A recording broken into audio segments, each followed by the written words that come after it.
My je máme každý den, ale nahoře mají jenom jednou občas. Jo, a my jsme lepší. Letka oslavuje nový přírůstek do rodiny, který nese název Studio. A jak už to bývá u nejmladších sourozenců zvykem, jsou to tak trochu altiny s uměleckým střevem.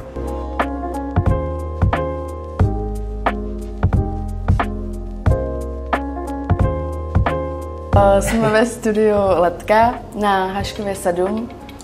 Je to vlastně takový náš nový projekt, kdy spojujeme Concept Store a Espresso Bar, který vlastně funguje spíš jako takový takeaway obchůdek do jednoho. Spíš takový, zaběhneš, vezmeš kafíčko, jdeš, posadíš si na lavičce a jdeš dál. Původně tady měla být výrobna jakoby pitíček, ale bohužel tady nemůže být vzduchotechnika.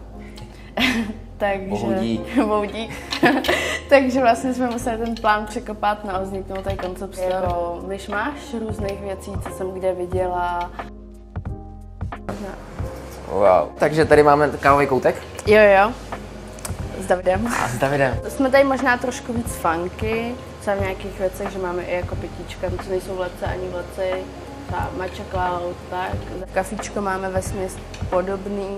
My jsme dostali doporučení v Ledci na výborný čokoloupáky, ale bohužel, jelikož jsme šli v úterý ve 12, už to už je pozdě, tak nebyli. Koukám, že je máte i tady, je to opravdu takový bestseller.